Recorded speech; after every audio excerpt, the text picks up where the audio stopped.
Hello, ഞങ്ങളിപ്പോൾ വന്നേക്കുന്നത് ഇവിടെ ഒരു ശിവൻ്റെ അമ്പലമുണ്ട്. ആ അമ്പലത്തിലാണ് വന്നേക്കുന്നത്. ഇവിടെ ഹോളി പ്രമാണിച്ച് ഇവിടെ ഇത് കണ്ടോ, ഇതിവിടെ ഇങ്ങനെ പൂവും ചകലത്തിരിയും കർപ്പൂരവും എല്ലാം വെച്ച് ഇതിങ്ങനെ കത്തിക്കും. ഇത് കത്തിക്കുന്നതാണ് ഇവിടുത്തെ ഒരു വിശേഷമായിരുന്നു. ഹോളിയെ സംബന്ധിച്ചുള്ളൊരു വിശേഷമായിരുന്നു. ഞാൻ കണ്ടോ, ഇതിനകത്ത് തൊണ്ടോ ചിരട്ടയോ എന്തൊക്കെയാണെന്നറിയത്തില്ല, ഇതിനകത്ത് വെച്ചിട്ടുണ്ട്. ഇതൊക്കെ എന്തോ നവം അങ്ങനെയുള്ള സാധനങ്ങളൊക്കെ വെച്ച് ഇവിടെ എല്ലാ സാധനങ്ങളും ഉണ്ട്. തൊണ്ടും ചിരട്ടയും പല സാധനങ്ങളും ഉണ്ട്. ഇതെല്ലാം വെച്ചിട്ടുണ്ട്. ഇവിടെ വരുന്നവരെല്ലാം ഇങ്ങനെ കത്തിക്കുന്നതായിരുന്നു, ഓരോരുത്തരും കത്തിക്കുന്നതായിരുന്നു. അപ്പം ഞങ്ങളും ഇത് കത്തിക്കാൻ വന്നതാണ്. ഇവിടെ കത്തിച്ച് ഞങ്ങൾ തൊഴാൻ പോകും. എല്ലാ സാധനങ്ങളും ഇട്ട് അവിടെ കത്തിക്കുന്നത്. അമ്പലമായി അതാ അമ്പലം. അവിടെ കയറി തൊഴിലേച്ച് വന്നത്. ഇവിടെ ഇതെല്ലാം കത്തിക്കണം, കത്തിച്ച് തൊഴണം.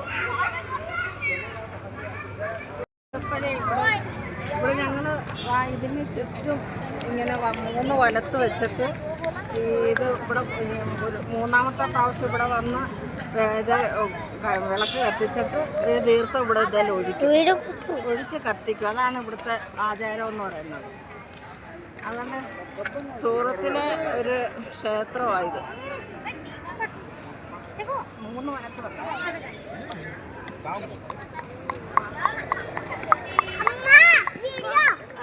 3 വലത്ത് വെച്ചിട്ട്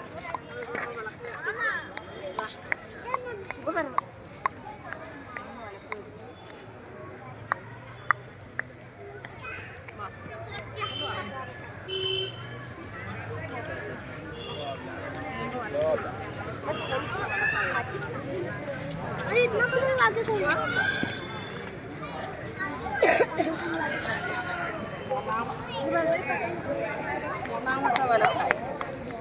ഇവിടാണോ കത്തിച്ചത്? ഇവിടാണോ? ആ ഒഴിക്കട്ടെ. ഊതരുത്.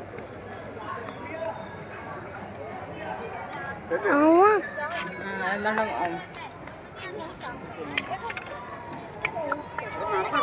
രഞ്ജിനി വേണ്ട, അതങ്ങനെ എന്തോ ഇവിടുത്തെ ആ പ്രസാദം അതിങ്ങനെ 4 വശവും ഇട്ട് ഇത് 4 വശവും ഇങ്ങനെ ഇവിടുത്തെ പ്രസാദം ഇട്ടിട്ട് ഇത് ഇവിടെ പൂജ ചെയ്യുന്നത്. ഇത് 12 മണിക്കുള്ളിലേ ഇത് മൊത്തം കത്തിക്കത്തുള്ളെന്നാണ് പറയുന്നത്. അപ്പോൾ അതുകൊണ്ട് ഞങ്ങൾക്ക് ഇപ്പം നിൽക്കുക, അതുവരെ നിൽക്കുന്നില്ല. അപ്പം ഇപ്പോൾ പൂജ ചെയ്ത് വിളക്ക് കത്തിച്ചിട്ട് ഞങ്ങളിപ്പോൾ ഇവിടുന്ന് പോകും. ഒഴിച്ചു വെള്ളം ഒഴിച്ചു അവിടെ ചോദിച്ചു അവിടെ ചോദിച്ചു. ഇങ്ങനെ ഈ വെള്ളം ഇങ്ങനെ 4 വശവും ഇങ്ങനെ ഒഴിച്ചിട്ട് അത് വിളക്ക് കത്തിച്ച് വെച്ചേക്കുക. കുപ്പ് ഒഴിക്കുന്നു, കുപ്പൊന്നും ഒഴിക്കണമെന്ന് പറയുന്നത്.